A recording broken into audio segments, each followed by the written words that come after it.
प्रसादात् भगवत् प्रसादो यस्य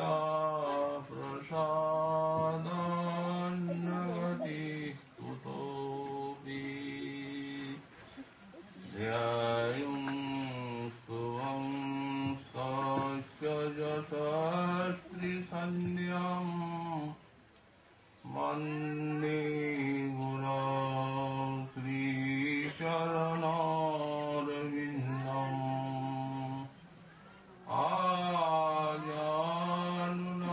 आजानुलम्बितभुजो कनकावदातो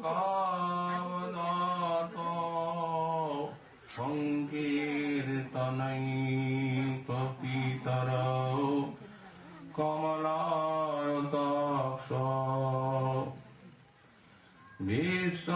विश्वाम्भरो द्विजवरो जुगधर्मपालो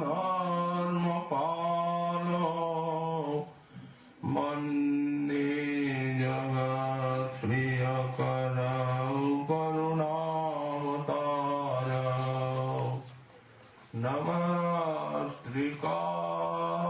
नमस्त्रिकालसत्याय जगन्नाथसुताय च सवृताय सपुत्राय सकलत्राय ते नमः बर्हापीडाभिरामं मृगमदतिलकम् कुण्डलाक्रान्तगण्डाम् पञ्चाक्षं कम्बुकण्ठं स्मितसुभगमुखं स्वाधरेन्नैष्टगीनुम् श्यामं शान्तं त्रिभङ्गं रविकरवसनं भूषितं वैजयन्त्या वन्दे वृन्दावनस्थं युवतिशतवृतं ब्रह्मगोपालवेशम्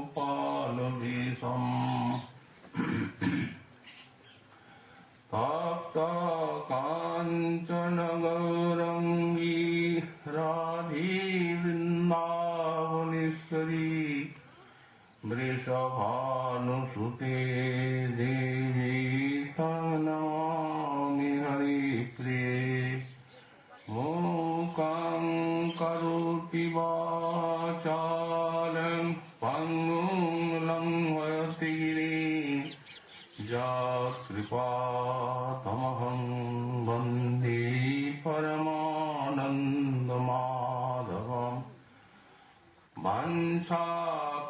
वाञ्छाकल्पतरुभ्यश्च कृपासिन्धुभ्य एव च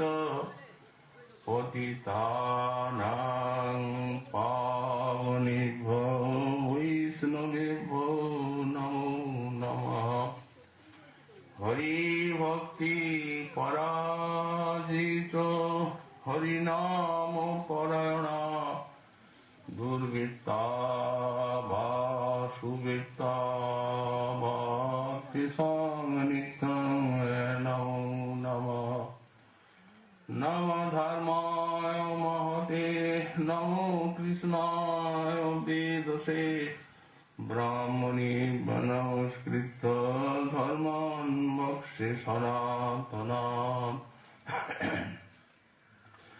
नारायणं नमस्कृत्य नरं चैव नरोत्तमं देवीं सरस्वतीं व्यासं ततो जयमुदीरयेत् जय रूप सनातन भट्ट रघुनाथ श्रीजीव गोपाल भट्ट दास रघुनाथ ईक्षय गोसाई करी चरण वंदन जहाँ हईते विघ्ननाश विष्ट पुरन दुर्गमी पतिमेन्द्रस्कलत्पाद गतिर्मुहुं सकृपालुष्टिदानेन सन्त सन्तो बलं बलं धशका वृदविसारे নেত্রভৃঙ্গান চলাভ্যাং দিশি বিদিশি হৈনোদ্ঘূর্ণিতাভ্যাং বনানি উবলয়দলকুশান্নিব ক্লিপ্তানি যাভ্যাং কিমু কিল কলনিউ দেবিতাভ্যাং জানুয়ম।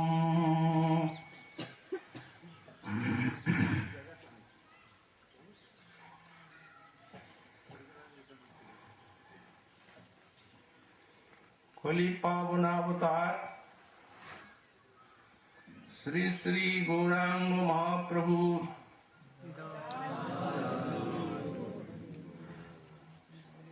परम अंतरंग पार्षद श्री श्री राधा कुंडाश्री परम पूज्यपाद श्री श्री रघुनाथ दास गोस्वामी चरण तार श्री श्री বিলাস কুসুমাঞ্জলি গ্রন্থে ত্রয়োদশ সংখ্যক বিলাপে শ্রী রাধারানীর শ্রীচরণ সমীপে প্রাণীর প্রার্থনা জ্ঞাপন করতে গিয়ে বললেন, শশকবৃদভিসারে নেত্রভৃঙ্গান চলাভ্যাং দিশি বিদিশি হৈনোদ্ঘূর্ণিতাভ্যাং বনানি কুবলয়দলকুশান্নিব ক্লিপ্তানি যাভ্যাং কিমু কিল কলনিউ দেবিতাভ্যাং জানুয়ম। हे देवी, श्री राधिके शशकविदभिसारी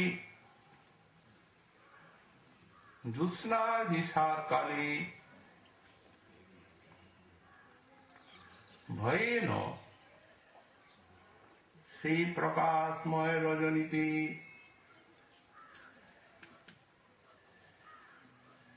কেউ দেখবে সেই ভয়ে নেত্রভৃঙ্গান চলাভ্যাং দিশি বিদিশি উদ্ঘূর্ণিতাভ্যাং তোমার যে সুষমাময় নয়ন কমল, সেই নয়ন কমল তুমি চারদিকে সঞ্চালন করবে, তখন সেই নয়নের সুষমার দ্বারা বনানি উবলয়দল কুশানি এব ক্লিপ্তানি যাভ্যাং নেত্রঞ্চলাভ্যাং তোমার যে অপূর্ব সুষমাময় ওই নয়ন কমল সঞ্চালনে বৃন্দাবনের বনকে তুমি সুন্দর করে তুলবে, অর্থাৎ কুবলয়ের নীলকমল কুশের মতো করে তুলবে তুমি বৃন্দাবনের বনকে। হে দেবী, কিমু কিল কলনীয় দেবিতাভ্যাং জনয়ম তাভ্যাং নেত্রচলাভ্যাং তোমার সেই অপূর্ব সুষমাময় নয়ন কমলের দ্বারা অয়ং জন এই দিনজন কিং উ ভূ কলনীয় দর্শনীয় ভবতি তুমি তোমার সেই নয়ন কমলের দ্বারা এই দিনজনকে কি একবার তাকাবি। শ্রীল গোস্বামী পাদ স্বরূপাবিষ্ট দশায় শ্রী শ্রী তুলসী মঞ্জরী রূপে পূর্ব শ্লোকে একটি মধুর লীলা স্ফূর্তিতে অপূর্ব আস্বাদন লাভ করেছিলেন। রাসলীলায় শ্রী রাধারানী নৃত্য করছিলেন, তার নয়ন তরণ কমলে অতি মাধুর্যময় নূপুর ধ্বনি হচ্ছিল। সেই নূপুর ধ্বনি যেন অমৃত সিন্ধু রসের তুল্য আস্বাদ্য। সেই নূপুর ধ্বনি তার মাধুরী কর্ণে আস্বাদন করেছিলেন। স্ফূর্তির বিরাম হল, হাহাকার করে উঠলেন, প্রার্থনা করলেন, হা শ্রী রাধে, তোমার সেই নূপুরের ধ্বনি শোনার অভাবে এখন আমি বধির। অতএব তুমি আবার কবে সেই মধুর নূপুর ধ্বনি শোনাই আমার এই বধিরতাকে দূরীভূত করবে।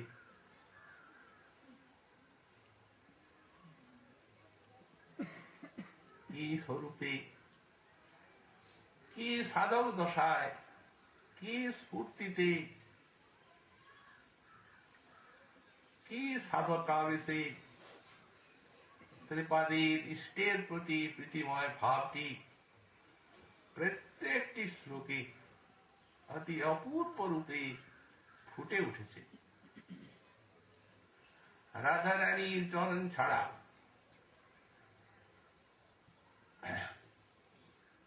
আর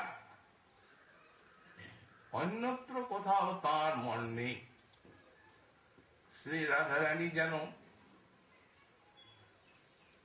শ্রীপাদের হৃদয়ে জুড়ে বসেছেন। অব্যভিচারী নিত্য স্বরূপের আস্বাদন, সিদ্ধ স্বরূপে তো বটেই, কিন্তু সাধক দশায়ও নিজেকে রাধা কিঙ্করী বলেই অভিমান করছে। এখন তো স্ফূর্তির বিরামে নিজেকে রঘুনাথ দাস গোস্বামী রূপে বলছেন। তো কে বধির, দাস গোস্বামী পাদ বধির না তুলসী মঞ্জুরি বধির, বুঝবার উপায় নেই।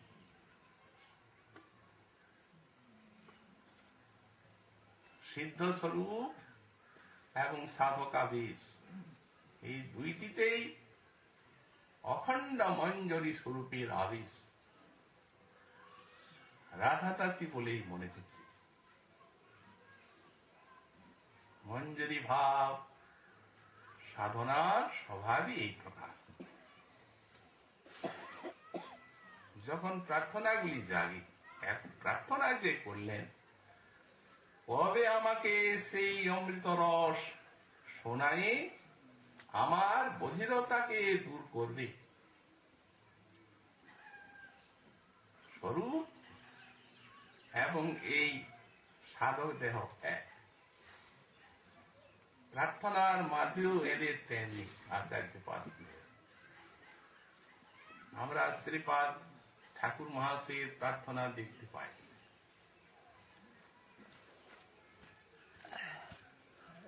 আহা প্রভু কর কৃপা করুণা সাগর, মিছে মায়া জালে তনু দহিছে আমার।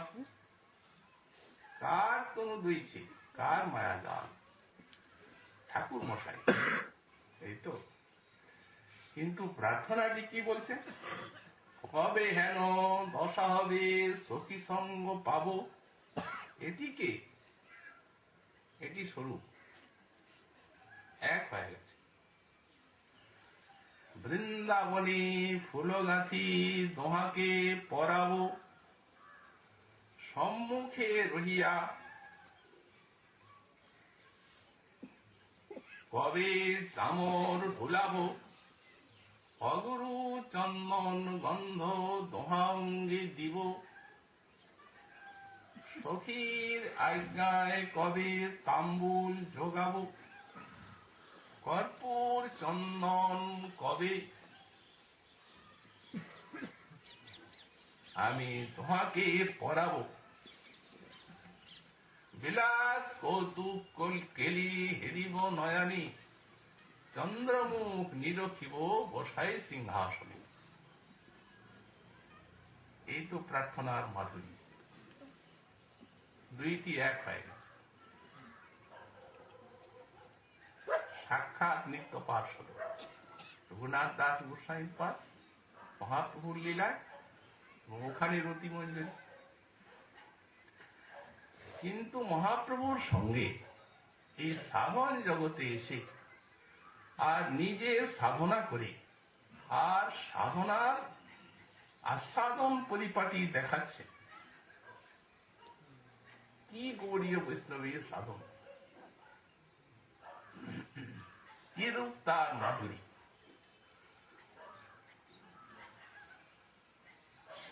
ভক্তি আর নেই। যারা নিত্য সিদ্ধ, যারা সিদ্ধ, তারাও সাধনার মাধুরী আস্বাদন করতে আকাঙ্ক্ষা করেন। কারণ একটা জিনিসেই, সাধক দশায় সাধন ভক্তি, রতি দশায় ভাব ভক্তি, আর সিদ্ধ দশায় প্রেম ভক্তি। এই তো একটা জিনিস, তর আর তর। কিন্তু কেউ যদি মনে করেন সাধন ভক্তির আস্বাদনের তেমন চমৎকারিতা নাই, তাহলে সিদ্ধগণ, নিত্য সিদ্ধগণ কেন সাধন ভক্তি আস্বাদন করতে আসছে? শুধু আশা নয়, বুক ভরা কামনা। তার দৃষ্টান্ত আছে। শ্রীমদ্ ভাগবতে দেখা যায়, শ্রী ধ্রুব মহাশয় নারদীর করুণায় উৎকণ্ঠাময় ভজনের দ্বারা কৃষ্ণের দর্শন পেলেন, ভগবানকে দেখলেন। ভগবান নিজে বর দিতে আকাঙ্ক্ষা করছেন। ধ্রুব মহাশয় প্রার্থনা করছেন, সাধু মুখে হরি কথা শোনার বাসনা। যেটি সাধনের স্তর। তিনি তো সিদ্ধ এখন, কিন্তু বলছেন ভক্তিং মুহু প্রবহতাং তৈ মে প্রসঙ্গ ভূয়াৎ অনন্ত মহতাং অমলাশয়ানম। হে প্রভু, তৈ ভক্তি মুহু প্রবহতাং, তোমাতে যাদের নিরন্তর ভক্তির ধারা প্রবাহিত, সেই অমলাশয় মহৎগণের সঙ্গ দাও প্রভু। তাদের মুখে হরি কথা শুনে আর আমি ধন্য হতে চাই। সাধনা চাচ্ছে, একা ধ্রুব নয়, আরো অনেকে। যেমন আমরা শ্রীকৃষ্ণ কর্ণামৃত গ্রন্থে দেখতে পাই যে বিল্বমঙ্গল ঠাকুর ভগবানের দর্শন লাভ করলেন গ্রন্থের শেষ দিকে, আর 17টি শ্লোকে কৃষ্ণের সঙ্গে কথাবার্তা আলাপ। তো কৃষ্ণ বলছেন, ঠাকুর বর নাও। উনি বর চাইছেন।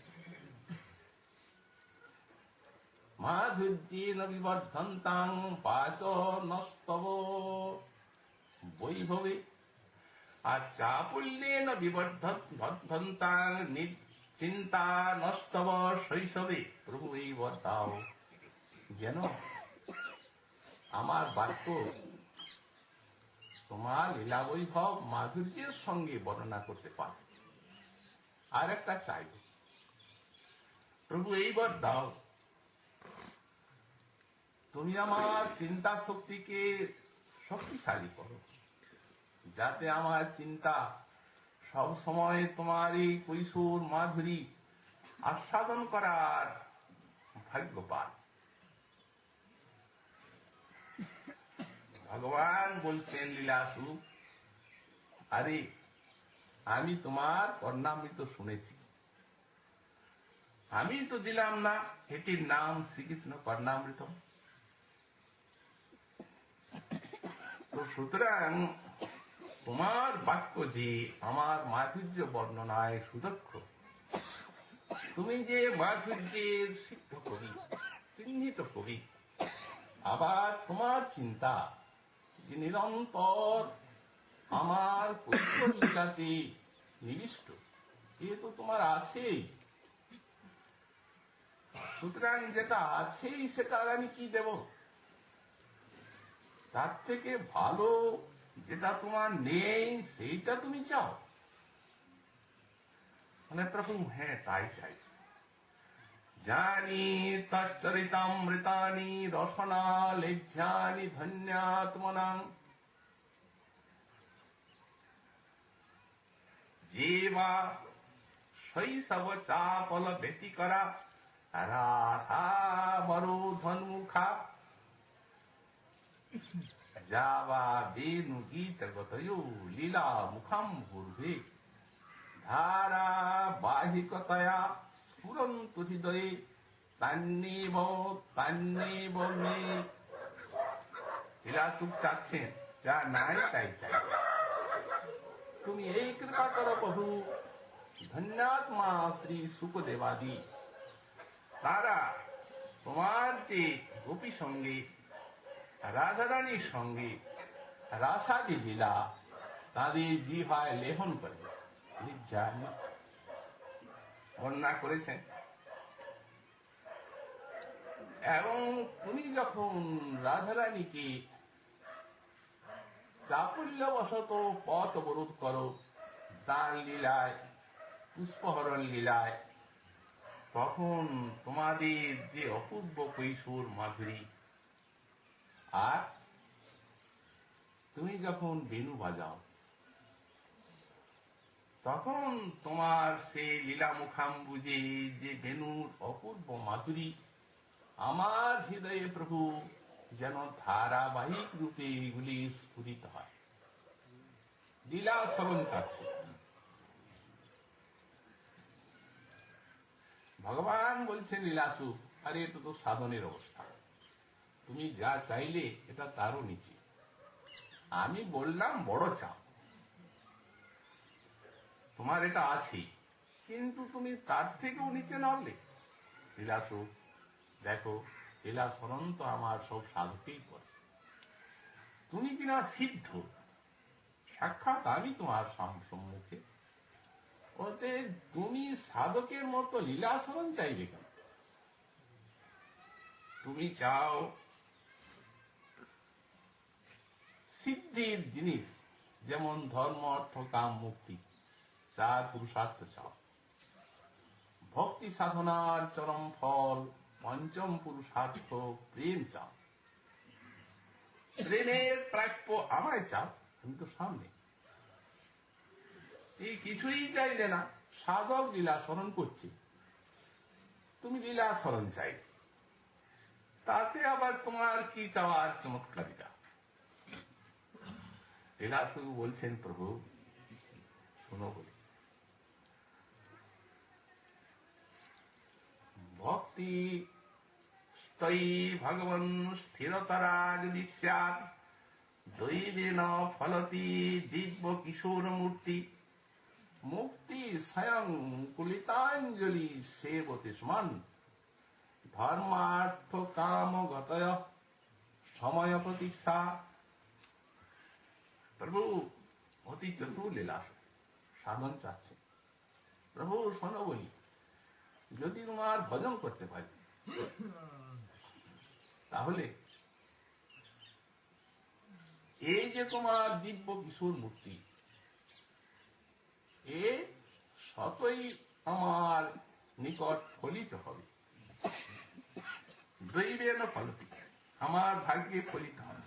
ফলিত দেখ, তোমাকে নেব, আস্বাদন করতে পারব না, কারণ ভগবানই যথার্থ আস্বাদন। তার নাম রূপ গুণ লীলায়, শ্রবণে কীর্তনে স্মরণে অর্চনে। তো সুতরাং তোমাকে নেব, আস্বাদন করতে পারবো না। তোমার যেখানে আস্বাদনের ভূমি, সেই সাধন ভক্তি কামনা করছি প্রভু, তাই অতি স্বয়ং আমার আস্বাদন। তুমি বলছো মুক্তির কথা, আমি বলছি মুক্তি স্বয়ং মুকুলিতাঞ্জলি সেবতে স্মান। আমরা ভক্ত, আমরা কি প্রভু মুক্তি চাই? মুক্তি তো আমাদের চায়, মুক্তি তো আমাদের সেবা করবে। সত্যি বলেছে, মুক্তির হিত্তান্যথা রূপম স্বরূপেণ ব্যবস্থিত।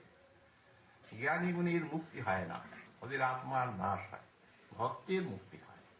মুক্তি কোনটা? মুক্তি মানে তো খালাস। দেহাদেশের বন্ধন যাতে চলে যায়, যাতে মঞ্জরি স্বরূপে চিত্তটা স্থির হয়, এই তো মুক্তি। অন্যথা রূপম হিত্তা স্বরূপে ন অবস্থিতি মুক্তি।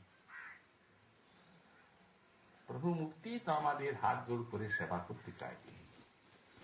আর ধর্ম অর্থ কামের কথা বলছো, ওরা তো আমাদের সেবার জন্য অপেক্ষা করবে। ধর্মার্থ কামগত সময় প্রতীক্ষা। তো এই সময় প্রতীক্ষাটা কিরকম? তাহলে কোন সময় কি ভক্ত তাদের নেবেন? কিন্তু শুদ্ধ ভক্ত যারা, প্রথমেই ধর্ম অর্থ কাম মুক্তি ত্যাগ করে। ভাগবত বললেন ধর্ম প্রজ্জিত হইত, এই চারটা। ধর্ম অর্থ কাম মুক্তির কামনা থাকলে শুদ্ধা ভক্তি লাভ হবে না। তবে লীলাসুর বললেন কেন? যে তারা সময় প্রতীক্ষা করবে। তাহলে কোন সময় নেবেন না। তবে সময় প্রতীক্ষাটা কি? এর একটা সুন্দর দৃষ্টান্ত আমরা রামায়ণে পাই। ভরত রামচন্দ্রকে ফেরাবার জন্য বনে চলেছেন। রামচন্দ্রের বনবাস, তাকে ফিরিয়ে আনার জন্য ভরত বনে যাচ্ছেন। সঙ্গে সব অযোধ্যাপুরবাসী প্রজা, মাতাগুণ আছেন, সবাই যাচ্ছেন। যেতে যেতে ভরদ্বাজ মুনির আশ্রমে সন্ধ্যাকালে একদিন আতিথ্য গ্রহণ করলেন সপার্ষদে ভরত। মুনি প্রথমে শিষ্যদের পাঠিয়ে দিচ্ছেন, যাও, এত সমস্ত আমার অভ্যাগত, আজ রাত্রে তাদের সেবা, অতএব তোমরা ভালো ভালো ফল মূল আহরণ করে আনো। শিষ্যরা সব ফল মূল যথেষ্ট আনলেন, আহরণ করে এত লোকজন, কিন্তু মুনির ভালো লাগলো না। মুনি মনে মনে চিন্তা করছে, রাজার ছেলে, অতিথি, রাজভোগে লালিত পালিত, দ্বিতীয়ত ভগবানের বিরহে কাটে, তৃতীয়ত পথশ্রমী শ্রান্ত ক্লান্ত, এই সামান্য ফলমূল, আর থাকতে তো আর আমার জায়গা নেই, এতটুকু আশ্রম, সেবাটা ভালো হবে না। যেমন অতিথি তেমন সৎকার হবে না। চিন্তা মাত্রেই ঋদ্ধি সিদ্ধি সামনে হাজির, ওই অপেক্ষা করে আছে। প্রভু মুনিবর, আপনার অতিথি সেবার আজ্ঞা আমাদের হয়, যদি দেন তাহলে সৌভাগ্য পায়। আচ্ছা, যা, এইটুকু কথা। বিশাল বৈভব প্রকাশ করল ঋদ্ধি সিদ্ধি। রাজা মহারাজেরও যা নাই সেই রূপ ঘর দ্বার, সব ভক্ষদ্রব্য, দ্রব্য চিস্বলিজ্জ পেয়, বিবিধ প্রকার সমস্ত সিংহাসন, পালঙ্ক, উপাধান, দেখতে দেখতে দ্বারকাপুরবাসী সব মুনির প্রভাব দেখে আশ্চর্য হয়ে গেলেন। একই ঘন বন জঙ্গল ছিল, আর হঠাৎ কি হল?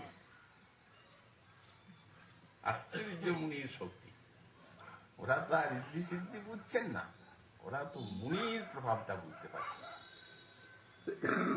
তারপর ভরত কিন্তু এই কানতে কান্তি সারা রাত কাটালেন, ওদিকে তাকালেন না। এইভাবে প্রতীক্ষা, সময় প্রতীক্ষা করবে। যদি ভক্তের সেবায় লাগে কোনো দিন ওগুলো, তাহলে ভক্ত প্রজাতি অঙ্গীকার করতেও পারে।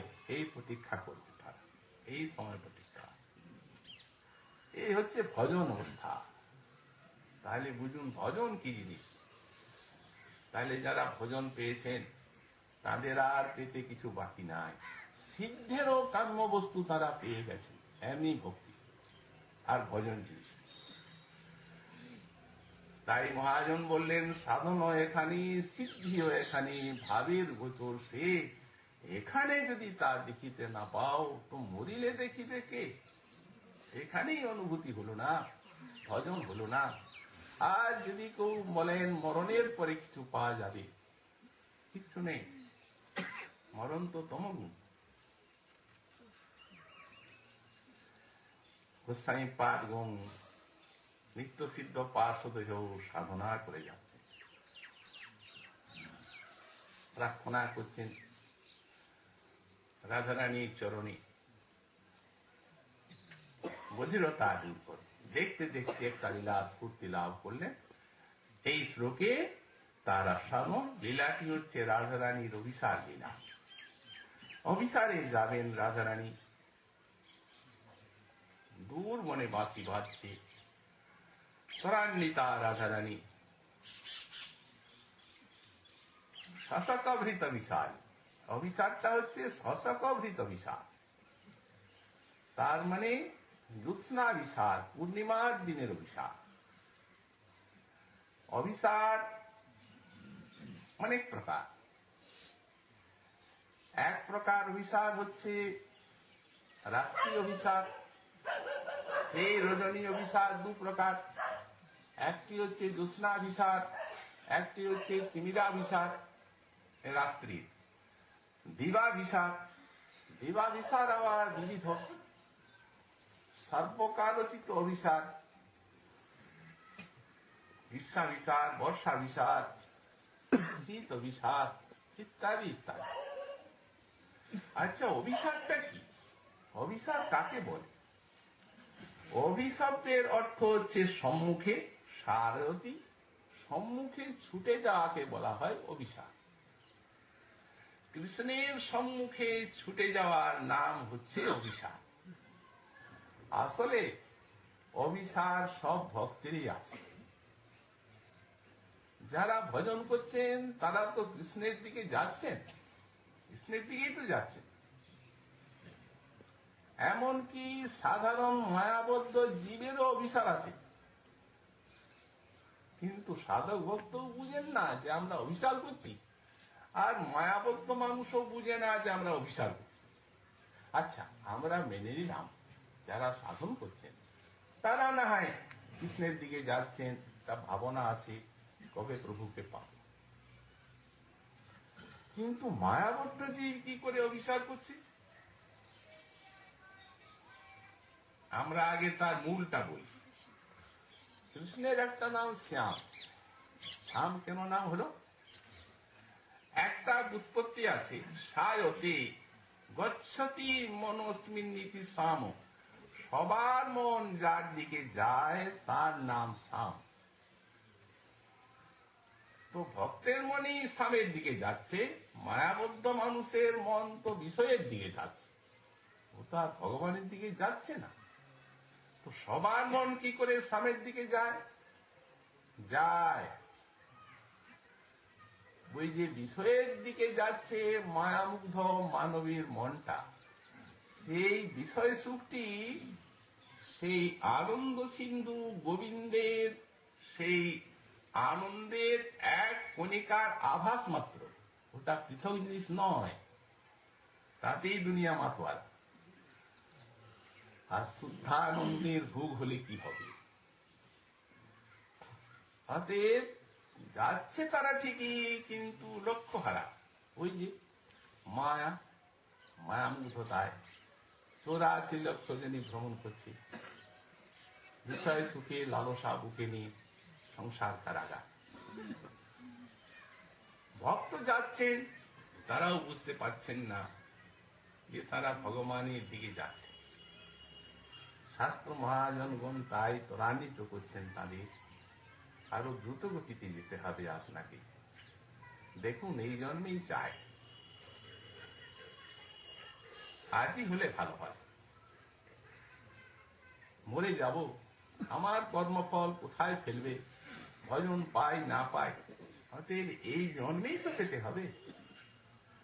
ত্বরান্বিত করছে সাধু শাস্ত্র বাণী।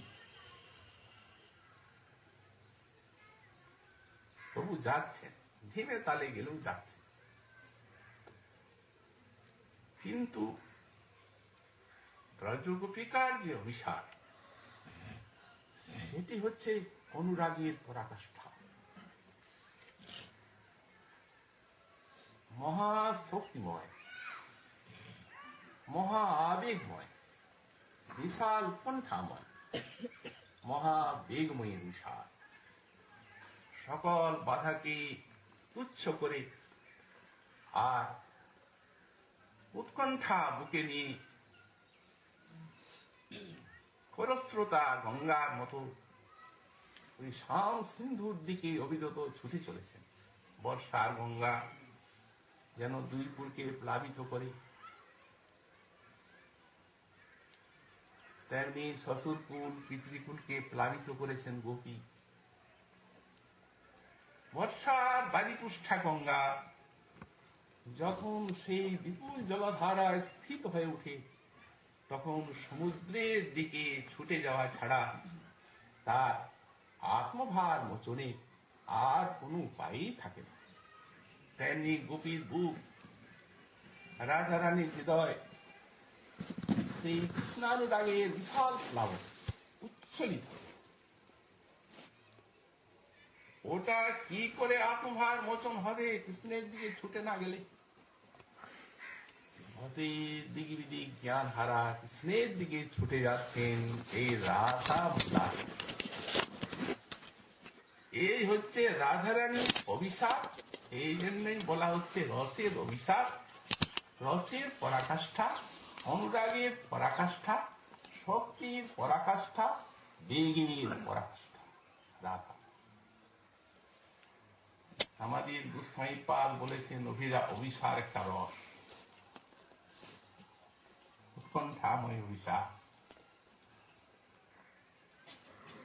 গঙ্গা ছুটে যাচ্ছে, সম্মুখে যদি একটা পর্বত পায় বিশাল, ও কি আটকে যাবে? সেইখানেই জল গভীর হবে, বাধাকে লঙ্ঘন করবে, শত শত ধারায় ছুটবে। পরকীয় ভাব এনেছেন যোগমায়া এই শক্তিটিকে বাড়াবার জন্য। যত বাধা তত বেগ, কিন্তু কোন বাধাই কি সেই বেগের গতিকে কি আটকাতে পারে? পারে না। বর্ষার রজনী একটা দৃষ্টান্ত আমরা দিচ্ছি। তাদের কত বাধা, গুরুজনের বাধা, ফুলের বাধা, বনের বাধা, যারা বিরুদ্ধজন তাদের বাধা, আত্মীয় স্বজনের বাধা, মনের বাধা, বনের বাধা। কৃষ্ণকে পাওয়ার পথে এত বাধা ব্রজবালা, কিন্তু সব বাধা চূর্মা। প্রেম রস কমল, এটা সকলেই জানেন, জানতেন, কিন্তু সেই কমলতা যে অফুরন্ত শক্তির আধার, এটা কে জানতো? রাধারানী অভিসারে দেখিয়ে দিলেন। এটা সুকমলা বালা, বর্ষাকাল, আকাশ মেঘমেরুর, মুষলধারায় বৃষ্টি হচ্ছে, ঘন ঘন শনি গর্জন, বাঁশি বাজছে, বেরিয়ে যাচ্ছে।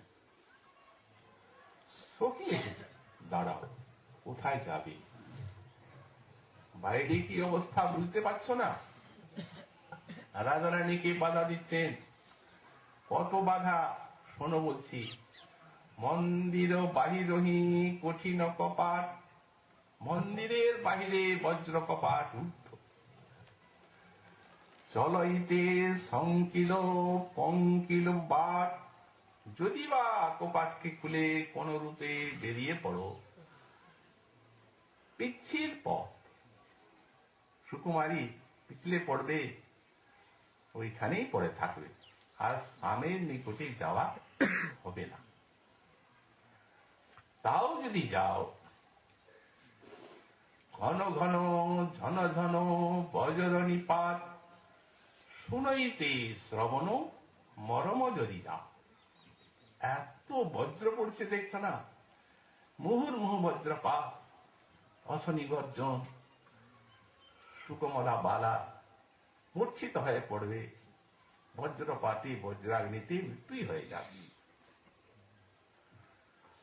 তাও যদি তোমার ভাগ্যে বজ্র তোমাতে না পড়ে, এত বৃষ্টি হচ্ছে, ওটা তার বাধা হবে না। এই ঝরঝর যে বৃষ্টি হচ্ছে, সেই বারিকি বারি নীল নিচুর, এই যে তোমার নীল শাড়ি পাতলা ভিজে যাবে, কাঁপতে কাঁপতে পড়ে থাকবে। এই বৃষ্টির ধারা, মুষল ধারা, এ কি তোমার এই শাড়িতে আটকাবে? আর যে লাভটা কি বলো, মাছিটা কোথায় বাজছে? মাছিটা বাজছে মানস গঙ্গার ওপারে। এখন এই মুষলধারায় জল মানস গঙ্গায় বিশাল বন্যা স্থিত মানস গঙ্গা, ওখানে তো আর যেতে পারবে না। হরিদহু মানস সুরধনী পার, সুন্দরী কইছে করবি অভিশাপ। হবে না, ঘরে যাও, চেষ্টা করবে না। ফল কি হবে? কৃষ্ণকে পাবে না, কৃষ্ণ সেবা হবে না, দেহটাকে হারাবে। কৃষ্ণ সেবার উপকরণ ইথে যদি সুন্দরী তে যদি গেহ প্রেম কলাগি, কি উপেক হবি দেহ? প্রেমের জন্য কি তুমি দেহটা ছেড়ে দেবে? রাধারানীর আর দেরি নেই। এখন তিনি উন্মত্তা পাগলিনী, অবিচারের আকাঙ্ক্ষায় ওই যে বাঁশি বাজছে, রাধে রাধে এসো এসো, ওই আকর্ষণ, আত্মহারা। সঙ্গে সঙ্গে উত্তর দিচ্ছেন সখী, আমাকে পরীক্ষা করবে না। দেখো, তুমি কপাটের কথা বলছো, কিন্তু এই কুলমরি জাদ কপাট উদ্ঘাটনু, আমি কুলমর্যাদা পরাতিব্রত ধর্মরূপ বজ্রের কপাটকে চুরমার করেছি কৃষ্ণ সেবার জন্য। এই কাঠের কপাট কি বাধা? তাহে কি কাঠ কি বাধা? আমি গেলে ওটা চুরমার হয়ে যাবে।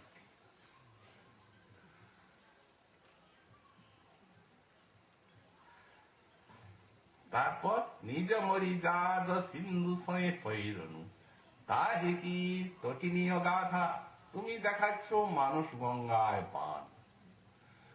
আমি নিজের মর্যাদারূপ সমুদ্রকে, আমি নারী মর্যাদারূপ সমুদ্র, এই সমুদ্রকে আমি সাঁতার কেটে পার হয়ে গেছি। এই মানস গঙ্গায় কতটুকু জল, আমার মনে হয় আমি গেলে ওটা শুকে যাবে, শীত থাকবে না। তুমি দেখাচ্ছ জল মুষলধারে, কিন্তু কোটি কুসুম সর বরি ছয়ে যশু পর, তাহে কি জলদ জল লাগি? কোটি কোটি কুসুম সর যার উপরে বর্ষা করছে, তার আর বর্ষার জল কতটা ও আমার শরীরে লাগবে না। প্রেম দহন দহ যা হৃদয় সহ, তাহে কি বজ্র আগি? এই প্রেমাগ্নির জ্বালা যে হৃদয় সহ্য করছে, বজ্রাগ্নি তার কাছে কিছুই না, ঠিকরে পড়বে যদি বজ্রাগ্নি আসে। ও আমি জানি সেই প্রেমাগ্নির কত জ্বালা, কৃষ্ণ বিরোহের কি জ্বালা। তুচ্ছ বজ্রাগ্নি, কিছুই না। তুমি বলছো দেহটা হারাবে, মরে যাবে, মরলামই বা কি হলো? যছু পদ তলে নিজ জীবন সমপনু, তাহে কি দেহ অনুরোধ। যার সুখের জন্য নিজের জীবনটা সমর্পণ করে দিয়েছি, দেহটা কি আমার? এ দেহের অনুরোধ কি আছে? যাক না। সখী শুনে বলছেন, সুন্দরী অভিসর সহচরী পাওল।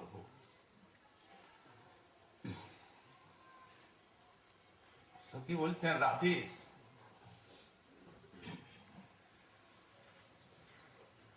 আমি অতি ক্ষুদ্র, তুমি অতি বিশাল, সুতরাং তোমাকে আর আমি কতটুকু বুঝি? আমার ক্ষুদ্র বুদ্ধিতে যেটুকু বুঝেছি তাই বললাম, কিন্তু তুমি যা উত্তর দিলে তাতে আমি বুঝতে পারলাম যে আমি অনেক ছোট, অনেক ক্ষুদ্র, তোমাকে কিছুই জানি না। তুমি চলো, তোমার পিছনে পিছনে তোমার সেই প্রেমের রঙ্গ দেখতে দেখতে আমিও যাব। এই অভিশাপ। আজকে জ্যোৎস্না বিশাল, রাধারানী যাবেন, সাজছেন, সখীগণও সাজিয়ে দিচ্ছেন। কেমন সেই সাজ? অদ্ভুত সাজ, দিবালোকের মতো প্রকাশ। সেইখানে যাবেন তো ধরা পড়ে যাবেনি, এই জন্য এই রূপ সাজ সজ্জা পরিপাটি। মহাজন বলেন, কি কহব রাইক হরি অনুরাগ, নিরবধি মানস মনোভব যাক। ওই যে কুসুম সব সহজে রুচির তনু সাজি কত ভাঁতি, অবিসরু শারদ পুনমি করাতি। শারদীয় পূর্ণিমার রজনীতে অভিসার করছেন, কত ভাবে সেজেছেন রাধারানী। কেমন সেজেছেন?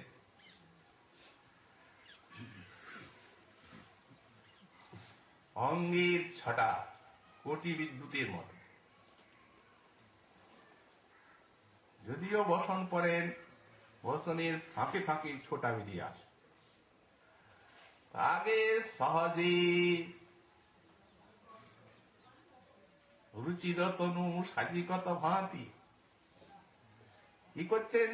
ধবল বসন তনু চন্দনপুর, আগে চন্দন মেখে নিচ্ছেন যাতে কান্তিটা বেরিয়ে না আসে। সাদা চন্দন, সাদা কাপড় পরছেন।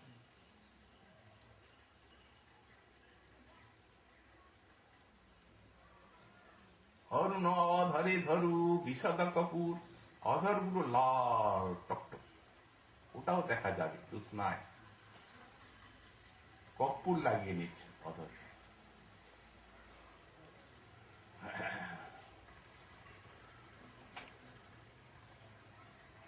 আর কেশ দলে করু কুন্দ বিখার, আর কেশ কালো চকচকে, ও দেখা যাবে জ্যোৎস্নায়। কুন্দ কুসুম ভরে নিচ্ছেন মস্তকে। কাবারি উপরে করু কুন্দ বিখার, গলে বিলম্বিত মূর্তি মহার, আর গলায় মুক্তার মালা করছেন, সেও সাদা।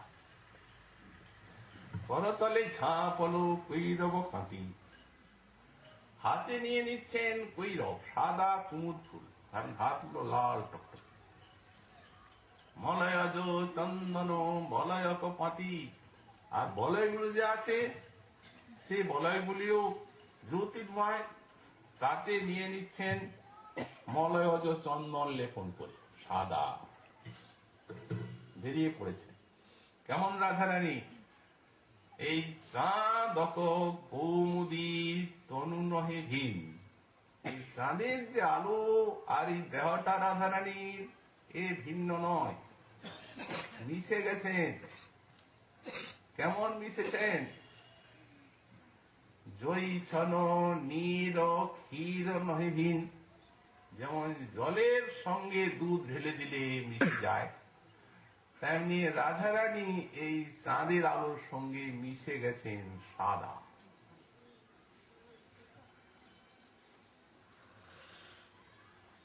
তাহলে আর কোনো বাধা নেই। বাধায় বাধায় তো ভরা, ব্রজবালার অভিশাপ তো। কিন্তু বাধা থাকলে কি হবে? এখানে তো সব বাধাই চুরমার। আমরা তো বললাম সমরূপ জাগরে মরণে, কিবা নিশি কিবা দিশি শয়নে স্বপনে। এই যে সমরূপের অফুরন্ত জাগরণ, এর নিকটে আর বাধা কোথায়? বেরিয়ে পড়েছেন, দেখছেন সর্বনাশ, যাওয়া হবে না। কেন? এখনই বললেন চাঁদের আলোর সঙ্গে আর দেহ এক হয়ে গেছে।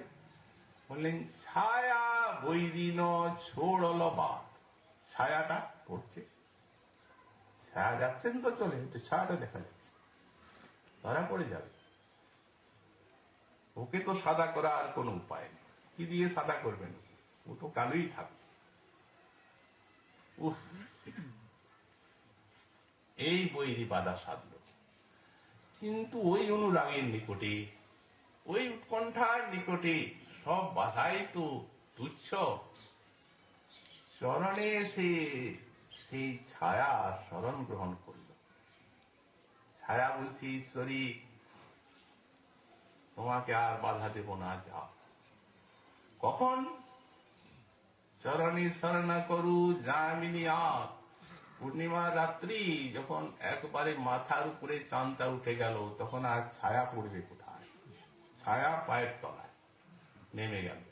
ছায়া বৈরিন ছোড়ল বাদ, চরণে শরণ করু যামিনী আপ। চরণের উপরে সব বাধা গেল। কিন্তু তথাপি ভয়ে নদ ঘূর্ণিতার জ্ঞান, ভয়ে নন ঘুরছে। পাছে কেউ দেখে ফেলে, চারদিকে তাকাচ্ছে। দিবালোকের মতো প্রকাশ, পূর্ণিমার রজনী, ধবধবে আলো, কারো নয়নে তো ধরা পড়ে যাবেন না। নয়নগুলো উদ্ঘূর্ণিত, চারদিকে তাকাচ্ছেন রাধারানী ধরা পড়ার ভয়ে।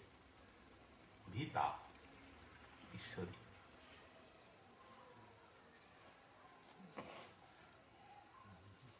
সাক্ষাৎ অখণ্ড শক্তি গোবিন্দের, তার ভয়।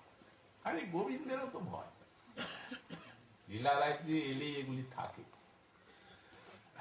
যখন মা বন্ধন করছেন গোবিন্দকে, তখন ভয়ে ভীত হয়ে পড়েছেন গোবিন্দ। অশ্রুধারা বইছে।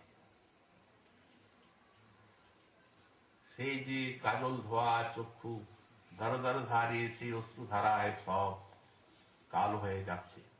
কাঁদছেন, মা ছেড়ে দাও, মা রক্ষা করো, মা আর এমন কাজ কখনো করবো না, মা। কাঁদতে কাঁদতে প্রার্থনা করছে, নয়নে ভয়। মা ছাড়বার পাত্র নন।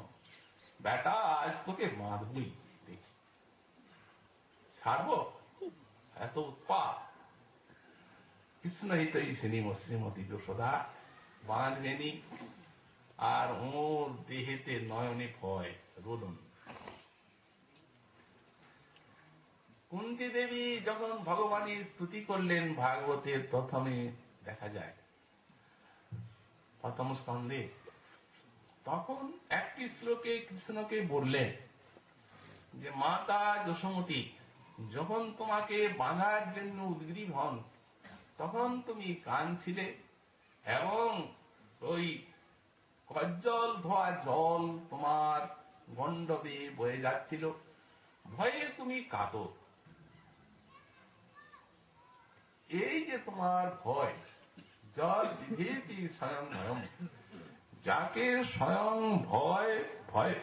ভয় করে থাকে, সেই যে তুমি কোটি কোটি কালের দণ্ডদাতা, তুমি সেই তোমার ভয়, এটা আমাকে মোহগ্রস্ত করে ফেলছে।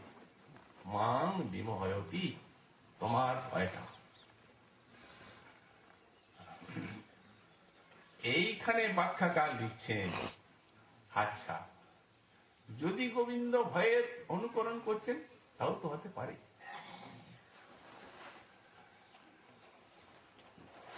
অনুকরণ নয়, কারণ মাতা যশোমতীর প্রেম সর্বতভাবে তাঁর সেই সর্বশক্তি সং ভগবত্তা কবলিত করে, আর নিজের মনের মতন আত্মদের ছাঁচের ঢালাই করে নিয়েছে। এখানে তিনি যশোদানন্দন, একটা বালক, অখিল ব্রহ্মাণ্ড বালক নয়, সে ঢাকা। যদি সেটি প্রকাশ হয়, তাহলে মায়ের বাৎসল্য রস আস্বাদন কোনো মতে হবে না, এবং সত্যস্বরূপ ভগবানের নিকটে কোনো অভিনয় আসে না, আসতে পারে না।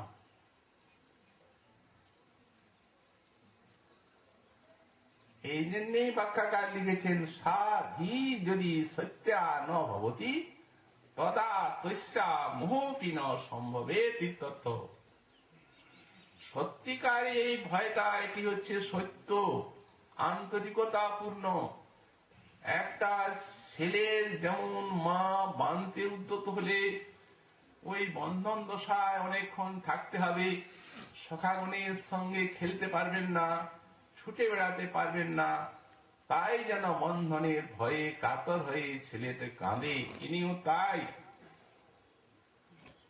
সত্যিকারের ভয় যদি সত্য না হয়, তার কি প্রমাণ? আপনি কি কৃষ্ণের অন্তর দেখেছেন? বলেন দেখি নাই, কিন্তু মাতা কুন্তির অন্তর দেখা। যদি সত্য না হয়, অভিনয় হয়, কুন্তির মোহ হতে পারে না, কারণ তত্ত্বজ্ঞানী উনি। উনি নিজেই বলছেন, সা মান বিমোহয়তি, সেই ভয় আমাকে মোহিত করে তুলছে। তাহলে বুঝতে হবে উনি সত্যি। রাধারানীর ভয় সত্যি, এটি রসের একটা উপকরণ, এটিকে সঞ্চারী ভাব বলা হয়, একটা রস। ভয়ে চারদিকে তাকাচ্ছেন ঈশ্বরী গীতা। তুলসী দেখে বুঝে নিয়েছেন রাধারানী ভয় পেয়ে গেছে, তাই তুলসী তাকে সাহস দিচ্ছেন, ভয় কি, চলো, আমি তো আছি না।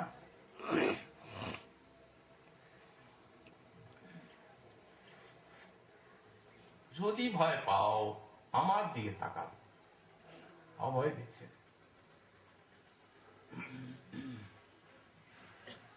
সেই অখণ্ড মহাশক্তি স্বরূপিণী রাধার অভয়দাত্রী কিঙ্করী রাধারানীও বলছেন, তুলসী তুই আমায় নিয়ে যা, তুই ছাড়া এখন আর আমার কোনো গতি নেই, তুই আমার একমাত্র আশ্রয়।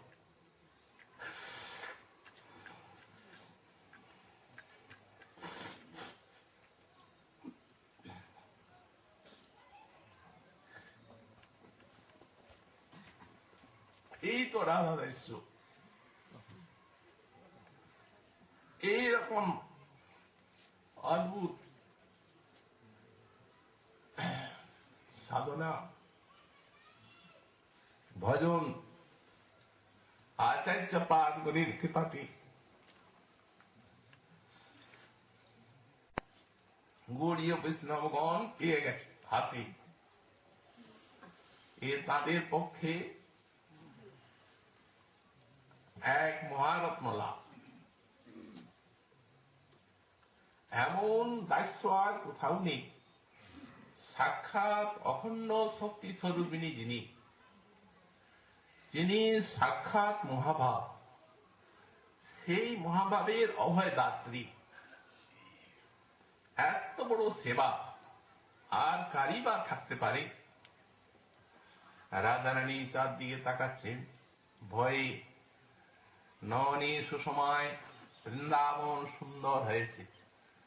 এখানে বলছেন কুবলয় দল কুষাণী এবং ক্লিপ্তানি যাভ্যাং নেত্রাঞ্চলাভ্যাং কুবলয় কোষ দলানি ক্লিপ্তানি।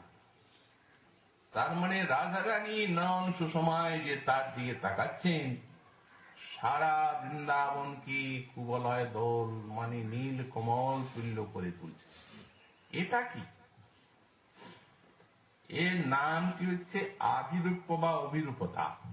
রাধারানী অভিরূপতা কাকে বলা হয়? বললেন অতিশয় সৌন্দর্য হেতু সম্মুখে যে জিনিসটা পড়বে সেই জিনিসটাকে, সেই সৌন্দর্য তাকে সারূপ্য দিয়ে দিবে, একে অভিরূপতা বলা হয়। আবিরূপ এই সৌন্দর্য মাধুর্য ইত্যাদির মতো এই অভিরূপতা ও রাধারানীর একটা অলঙ্কার, আবিরূপ। রাধারানী একটা সাদা কমল হাতে নিয়েছেন, গোবিন্দ আছেন, গোবিন্দ দ্রষ্টা দেখছেন। রাধে, তুমি যখন কমলটাকে, এই একটাই তো কমল, এই কমলটা যখন তোমার অঙ্গের কাছে নিয়ে আসছো তখন কমলটা দেখাচ্ছে সোনার কমল। যখন কেশের কাছে নিয়ে আসছো তখন দেখাচ্ছে কুবলয়ের মতো নীল কমল। একটা কমলে যখন ওষ্ঠের কাছে নিয়ে আসছো, হাতের কাছে নিয়ে আসছো, তখন দেখা যাচ্ছে যেন রক্ত কমল। একটা সাদা কমল যে যে অঙ্গগুলির সান্নিধ্য প্রাপ্ত হচ্ছে ওই রূপটি সেই সেই স্থানেরই সারূপ্য পাইয়ে দিচ্ছে, একেই অভিরূপতা বলা হয়। তো এটি এত ব্যাপক যে রাধারানীর নয়নের সুষমার সীমা নেই, অসীম অনন্ত সুষমাময় নয়ন, যার একটু ক্ষুদ্রতম ঘূর্ণনে স্বয়ং ভগবান ব্রজেন্দ্র নন্দন আনন্দময়, তিনি আনন্দ উচ্ছিত হয়ে যান, আনন্দ উচ্ছ্বায় এসে যায়, এমন নয়নের সুষমা। সুতরাং ওই যে ভয়ে সংকুচিত নেত্রে চারদিকে তাকাচ্ছেন, পাশে কেউ দেখছে? বলেন যেদিকে তাকাচ্ছেন সেই দিকেই যেন কমল বৃষ্টি হচ্ছে। বৃন্দাবন এই রূপ সুন্দর, নয়নে সুষমায় বৃন্দাবনকে সুন্দর করে যাচ্ছেন রাধারানী। হ্যাঁ, দেবী বটে, সম্বোধন করছেন ওই দেবী। দেবী কহি দোতমানা পরমা সুন্দরী। আবিরূপ সৌন্দর্যের আধিক্য হেতু এটি হয়, অতি আশ্চর্যময় সৌন্দর্য। এ না হলে সম্মুখস্থ বস্তুকে নিজের সারূপ্য পাইয়ে দিতে পারবে না। সম্বোধন হচ্ছে দেবী, দোতমানা পরমা সুন্দরী, দুতিময়ী পরমা সুন্দরী তুমি। কিংবা কৃষ্ণ ক্রীড়া ব্রজের বসতি নগরী, এখন কৃষ্ণকে সুখী করার জন্য, এই কৃষ্ণের সেবার জন্য অনুরাগ ভরে ছুটে চলেছেন, তাই দেবী। কেন? তিনি যে বসতি নগরী, বসতি নগরী বলা হলো কেন? একটা বিশাল নগরীতে যারা ভোগ করেন তাদের যেন ভোগ্য বস্তু সবই পাওয়া যায়, তো তেমনি এই রাধারানীতে কৃষ্ণের বিলাসের যত কিছু সামগ্রী, শৃঙ্গারস বিলাসের সবই পাওয়া যায়, বেশি পাওয়া যায়।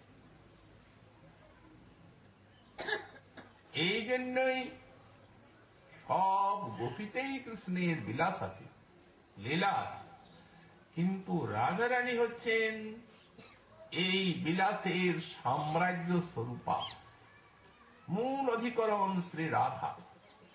যেমন মনে করুন, নদীতে জল আছে, নদে জল আছে, পুষ্করিণীতে জল আছে, কিন্তু সব জলের মূল অধিকরণ হচ্ছে সমুদ্র।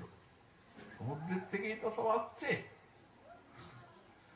তো তেমনি সব ৩০০ গোপীতে আছে লীলা, রাধারানী রাসাদি লীলা, কিন্তু রাধারানী হচ্ছেন সবার মূল অধিকরণ। এই জন্যই দেবী, কৃষ্ণ সেবার সাক্ষাৎ বসতি নগরী, সম্বোধন হচ্ছে দেবী। চলো, সাহস দিয়ে কিঙ্করী নিয়ে যাচ্ছেন। প্রতীক্ষায় ওদিকে আছেন গোবিন্দ।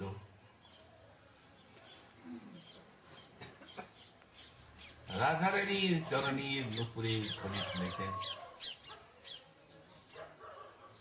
কুঞ্জের বাহিরে বেরিয়ে আসছে। কিঙ্করী রাধারানীর হাতে ধরে নিয়ে যাচ্ছেন কুঞ্জে। কৃষ্ণ দেখছেন প্রিয়াজি তুলসীর সঙ্গে উপনীত। হৃদয়টা উল্লসিত হয়ে উঠল। তুলসী বলছে, বাঁশিটি বাজিয়ে তো দিব্যি বসে আছে, কিন্তু কি ভাবে যে এই ঈশ্বরীকে তোমার নিকটে এনেছি তা তুমি বুঝতে পারবে না। প্রথমে দেখো জ্যোৎস্নাময় রজনী, দিনের মতো প্রকাশ, দিবালোকের মতো, কত শত বাধা, এত সমস্ত বাধা অতিক্রম করে বনপথে আনলাম ভয়ে কাতর, ভীতা, কত সাহস দিয়ে কত প্রকারে এই তোমার প্রিয়াকে এনেছি। হাতে হাতে দেবে।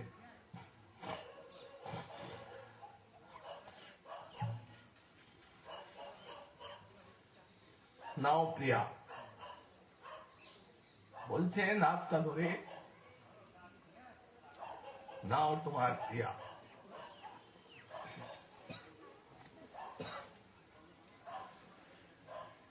কে জানি এইরূপ যুগল সেবার পরিপাটি হাতে হাতে দিচ্ছেন, আর কিছুই পেলেন না হাতে। শেষকালে স্ফূর্তির বিরাম হয়ে গেল। পুরনে যখন বিরাম হলো, দেখছেন সেই রঘুনাথ দাস কুণ্ড তটে পড়ে আছে। তখনই হাহাকার করে কাঁদলেন,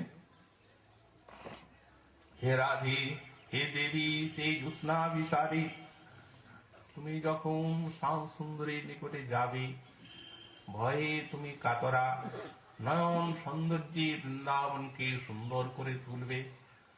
তোমাকে অভয় দিয়ে আমি যখন তোমার প্রিয়তমের নিকটে নিয়ে যাব, সেই সুষমাময় নয়নে তুমি কি আর একবার আমায় তাকাবে না?